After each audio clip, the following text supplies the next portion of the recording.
అందరికీ praise lord. కూడి వచ్చిన ప్రతి ఒక్కరూ తలలు వంచినట్లయితే ప్రార్థన ద్వారా ప్రారంభించుకుందాం. మహాగణుడా, మహోన్నతుడా, మహోన్నతమైన పరిశుద్ధ స్థలంలో నివసించువాడా, నీకు వందనాలు, స్తుతులు, స్తోత్రములు. ప్రభువా, రాజుల రాజా, రాజాతి రాజా, నీకు వందనాలు, స్తుతులు, స్తోత్రములు. త్రియేక దేవ, ఆది సంభూతుడా, అద్వితీయ సత్యదేవుడా, నీకు వందనాలు, స్తుతులు, స్తోత్రములు. తండ్రి దేవా, ఇదిగో ఈ యొక్క ఉదయకాల సమయమున వేకోజామున నీ పాదముల చెంత చేరి తండ్రి అని నేను స్తుతించుటకు నువ్వు మాకు ఇచ్చిన చక్కని సమయమును బట్టి నీకు వందనాలు, స్తుతులు, స్తోత్రములు. ప్రభువా దేవా, ఇదిగో ఈ దినాన్ని ఎందరైతే నీ పాద సన్నిధానంలో చేరి వాక్యమునకు ఆసక్తి కలిగి వచ్చి ఉన్నారు, ప్రతి బిడ్డను నీవు దర్శించమని అడుగుచున్నాను. ఈ దినాన సూటిగాను తేటగాను నీ లేఖనములతోటి వారితోటి మాట్లాడమని అడుగుచు అయా, ఇదిగో ఇక్కడ ఆది నుంచి అంతం వరకు నీ నామమే మహిమపరచబడినట్లు నీ కృప చూపించమని అడుగుచు మరాజు మరక్షకుడైన నజరేయుడైన యేసు అతి పరిశుద్ధ నామంలో ప్రార్థించి స్తుతించి అడిగి వేడుకొని పొందుకొని ఉన్న మా ప్రియ పరలోకపు తండ్రి,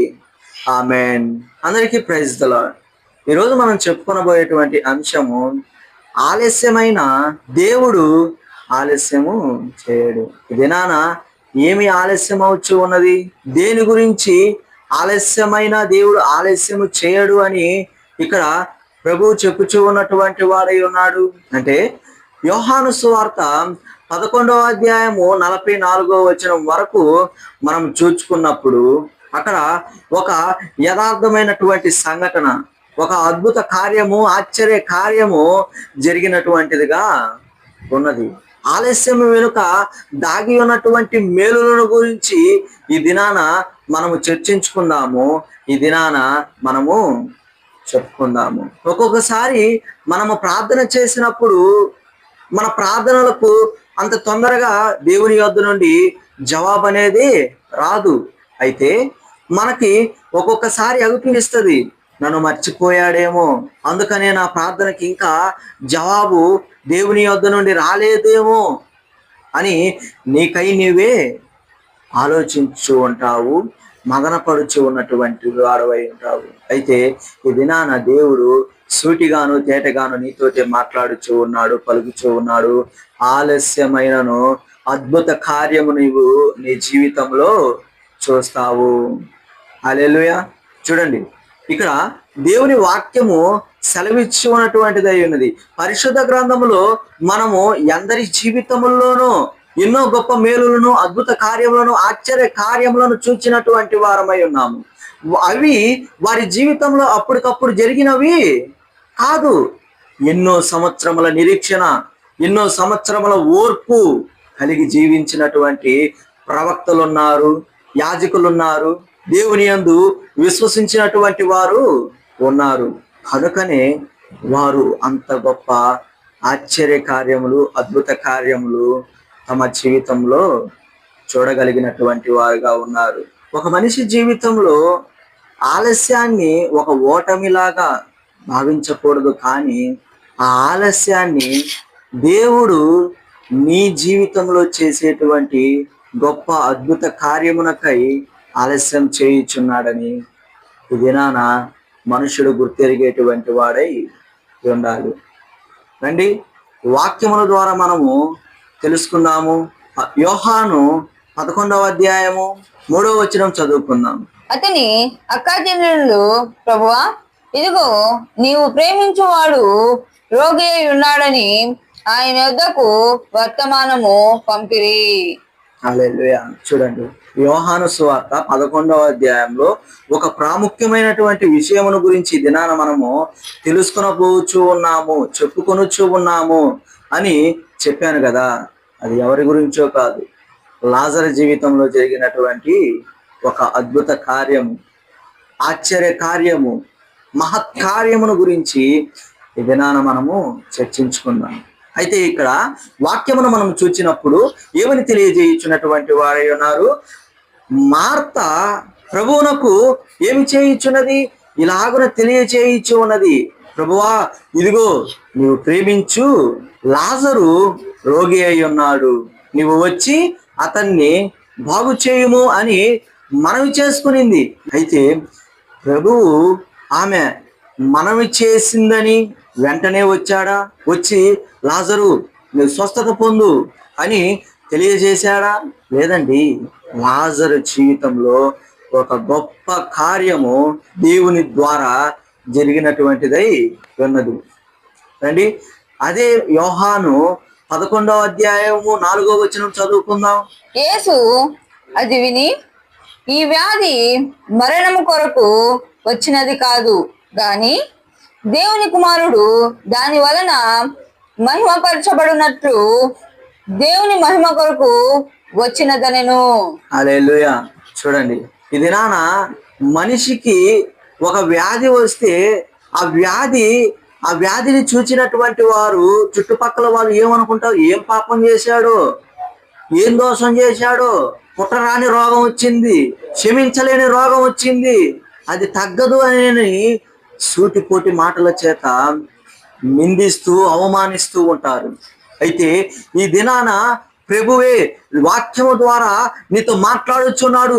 ఈ వ్యాధి నీకు మరణము కొరకు వచ్చినది కాదు, నీ జీవితంలో ఒక గొప్ప కార్యము జరుగుట కొరకు, దేవుని నామము నీ ద్వారా మహిమపరచబడుట కొరకు, గణపరచుట కొరకు ఆయన ఈ దినాన నీ జీవితంలోనికి ఆ వ్యాధిని రప్పించినటువంటి వాడై ఉన్నాడు. హల్లెలూయా. రండి, ఈ దినాన మరొక వాక్యము ద్వారా మనము తెలుసుకుందాము. యోహాను 11వ అధ్యాయము 39వ వచనం చదువుకుందాం. యేసు ఆ రాయి తీసివేయుడని చెప్పగా, చనిపోయిన వాని సహోదరి అయిన మార్త, ప్రభువా, అతడు చనిపోయి 4 దినములైనది గనుక ఇప్పటికీ వాసన కొట్టునని ఆయనతో చెప్పెను. చూడండి, ప్రభు లాజరు యొద్దకు ఎప్పుడుకి వచ్చాడంట? కొన ఊపిరిలో కూడా రాలేదు. చనిపోయి సమాధి చేయబడి 4 దినములైన తర్వాత ప్రభు పట్టణం యొక్క వచ్చినటువంటి వాడు. ఆ దినాన కూడా లాజరుని చూచినటువంటి ప్రతి ఒక్కరు కూడా లాజరు కథ ముగిసిపోయింది కానీ వారికి తెలియదు. నీవు సేవించున్న దేవుడు, నీవు ఆశ్రయించినటువంటి దేవుడు నిన్ను పడి ఉన్న చోటనే ఉండనిచ్చేటువంటి వాడు కాదు. నీవు ఏ స్థలానైతే పడిపోయినటువంటి వాడవై ఉన్నాడు, ఆ స్థలముననే నిన్ను ఆయన మరలా లేవనెత్తేటువంటి వాడై ఉన్నాడు. అయితే ఇక్కడ 4 దినములు అయిపోయిన తర్వాత ప్రభువు సమాధి వద్దకు వచ్చి ఏమని చెప్పుచూ ఉన్నారు? సమాధికున్న రాయిని తీయండి అని సెలవిచ్చినప్పుడు చుట్టూ ఉన్నటువంటి వారు అందరూ అంటున్నారు, అయ్యా 4 రోజులైందయ్యా, శవం ఈ పాటికి కుళ్ళిపోయి ఉంటది, వాసన వస్తూ ఉంటది, ఇప్పుడు వచ్చి సమాధి రాయంది ఏమంటున్నావే అని అంటారు. కానీ ఇక్కడ ప్రభు ఒక మాట వారితోటి సెలవిచ్చి ఉన్నటువంటి వారై ఉన్నారు. రండి, వాక్యమును చూద్దాము. యోహాను 11వ అధ్యాయము 40వ వచనం చదువుకుందాం. అందుకు యేసు, నీవు నమ్మిన యెడల దేవుని మహిమ చూతువని నేను నీతో చెప్పలేదా అని ఆమెతో అనెను. హల్లెలూయా. చూడండి, ఇక్కడ ప్రభువు ఆయన యొద్ద నిలబడి ఉన్న మార్తతో మాట్లాడుచున్నటువంటి వాడు ఉన్నాడు. మార్త, నీవు నమ్మిన ఎడల, నీవు విశ్వసించిన ఎడల అద్భుత కార్యమును, ఆశ్చర్య కార్యమును నీవు చూస్తావు. అల్ప విశ్వాసముతోని అవిశ్వాసముతోని ఈ దినాన నీవు దేవుని యొద్దకు వచ్చి ఉన్నటువంటి వాడవై ఉన్నావేమో. ప్రభువు వాక్యము ద్వారా ఈ దినాన నీతో మాట్లాడుచూ ఉన్నాడు. నీవు నమ్ము, ఈ కార్యము నా జీవితంలో జరుగుద్ది, ఈ మేలు నా కుటుంబంలో జరుగుద్ది, ఇదిగో నేను ఈ రోగము నుండి స్వస్థతను పొందుకుంటాను అని నీవు నమ్మినప్పుడు, విశ్వసించినప్పుడు నీ జీవితంలో, నీ కుటుంబ జీవితంలో గొప్ప మేలులు, అద్భుత కార్యములు, ఆశ్చర్య కార్యములు జరుగుతవి. ఇక్కడ అదే ప్రభువు సెలవిచ్చుచున్నటువంటి వారే ఉన్నారు. ఈ మాట ఆ రోజు వారికే కాదండి, ఈరోజు మనకు కూడా వర్తించేటటువంటిదిగా ఉన్నది. నీవు 4 రోజులు సమస్యలో ఉన్నా, నీవు 4 సంవత్సరములు ప్రార్థన చేయించు ఉన్నా, మనుషులందరూ నిన్ను చూచి ఆశలు వదులుకున్నా, యేసు నీ వైపు చూచి ఈ మాట చెప్పుచూ ఉన్నాడు. నీవు విశ్వసిస్తే దేవుని మహిమను నీ జీవితంలో, నీ కుటుంబ జీవితంలో నీవు చూస్తావు. హల్లెలూయా. అండి, ఈ దినాన మరొక వాక్యమును మనము చదువుకుందాం. యోహాను 11వ అధ్యాయము 43వ వచనం చదువుకుందాం. ఆయన అలాగూ చెప్పి లాజరు బయటకు రమ్మని బిగ్గరగా చెప్పగా. హల్లెలూయా. చూడండి, సమాధికి ఉన్న రాయిని తీసివేయమన్నాడు. దగ్గర నిలబడి ఉన్నటువంటి మార్తా తోటి, మరి మార్తా నీవు విశ్వసించు, నమ్మకముంచు అని చెప్పినటువంటి వాడై ఉన్నాడు. అయితే ఆ మాటలు చెప్పి ఇక్కడ ఎవరిని పిలుచు ఉన్నారు? సమాధిలో ఉన్నటువంటి లాజరును పిలుచు ఉన్నటువంటి వాడై ఉన్నాడు. కానీ ఆ రోజు అదే సంఘటన అక్కడ నెలకొనింది. ప్రభువు లాజరును పిలిచినటువంటి వాడై ఉన్నాడు. అయితే అక్కడ ఏం జరిగిందో రండి వాక్యము ద్వారా మనము తెలుసుకుందాము. యోహాను 11వ అధ్యాయము 44వ వచనం చదువుకుందాం. చనిపోయిన వాడు కాళ్ళు చేతులు ప్రేత వస్త్రములతో కట్టబడిన వాడై వెలుపలికి వచ్చెను. అతని ముఖమునకు రూమములు కట్టి ఉండెను. అంతటా యేసు మీరు అతని కట్లు విప్పిపోయుడని వారితో చెప్పెను. హల్లెలూయా. చూడండి, లాజరు చనిపోయాడు, కానీ అతని కథ మాత్రము ముగియలేదు. లాజరు సమాధిలో పెట్టబడ్డాడు, కానీ దేవుని ప్రణాళికలో ఆయన ఇంకా సమాధిలో పెట్టబడలేదు. కనుకనే సమాధి వద్దకు వచ్చి లాజరు బయటికి రా అని ప్రభువు సెలవిచ్చిన వెంటనే ప్రేత వస్త్రములతో చుట్టబడినటువంటి వాడు కూడా లేచి బయటికి వచ్చినటువంటి వాడై ఉన్నాడు. ఇది నాన్న మృతులు కూడా దేవుని స్వరమును ఆలకిస్తాయి అనుటకు ఇది ఒక గొప్ప నిదర్శనం. చివరిగా ఇది నాన్న నీవు కూడా అనుకోవచ్చేమో, నా జీవితం అయిపోయింది, నేను ఎంతగా ప్రార్థన చేసినా దేవుని యొద్ద నుండి నాకు జవాబు రావట్లేదు, నేను ఎంతగా దేవుని బ్రతిమలాడినా ఆయన నాకు సమాధానం ఇవ్వటం లేదు, నన్ను విడిచిపెట్టాడేమో అని నీకై నీవు ఆలోచించుకోవచ్చేమో. కానీ దేవుని ప్రణాళికలో నీ యొక్క కథ, నీ యొక్క జీవితము ఇంకనూ అలాగనే స్థాపించబడి ఉన్నటువంటిదై ఉన్నది.